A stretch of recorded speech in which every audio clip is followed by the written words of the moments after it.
Тасмағамбетов сөйлепті, оған не дейсіз дейді.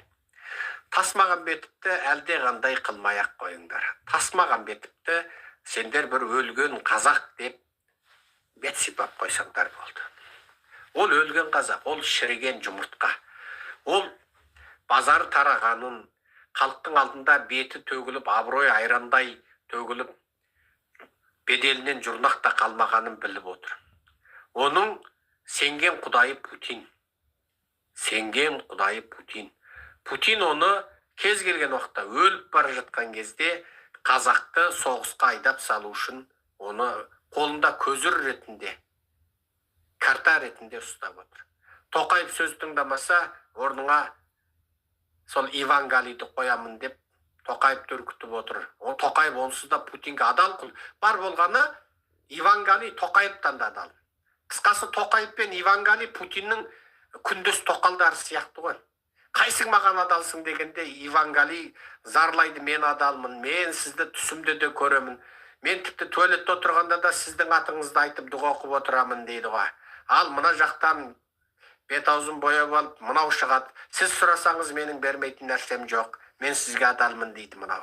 Екеуі де Путиннің иті. Енді ол аяқ астынан нағашыларынан жұққан шешендігіне басып, қазақтың қара сөзінің қаймағын іліп, сөз маржанын теріп, ескінің мақалшы билер ұқсап мақалист болып, ары-бері сөйлеген сіпті.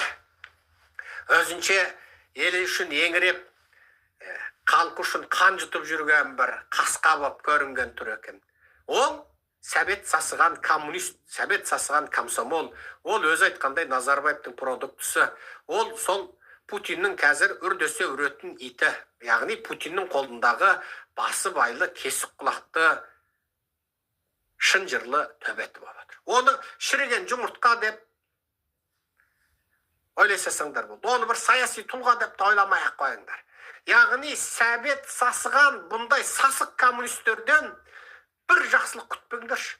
Сәбет өткен, сәбет тәрбиесін көрген, Назарбаевтың командасы болған, Тоқаевтың командасы болған, тәуелсіздіктің 30 жылын қор қылып, қазақтың қолынан ұрлап алған, қазақтың 30 жыл өмірін ұрлаған осы бандит қарақшы сәбеттік коммунистерден үміт күткендерің бейне шайтан тәубесіне кеп намаз оқима деп үміт күткен ақмақтықпен бірдей. Назарбаевтың командасынан, Тоқаевтың командасынан сәбет сасыған осы сүмелек коммунистерден, осы бандит қарақшылардан, қазақтың қанын теспей сорған осылардың сұлу сөзіне, әдемі сөзіне, мақалдап, сөз маржанын теріп сөйлеген пысық сөзіне, сылқым сөзіне алданбаңдар. Ақмақ болмаңдар. Бұл лағнетлер, бұлар күліп тұрып жандарыңды жалмайды. Күліп тұрып сендерді көрге сүйрейді. Олардың 30 жыл бойы сендердің қандарыңды теспей сорған аз ба? Сондықтан Ивангалидің сөзіне алданбаңдар, қазақтар.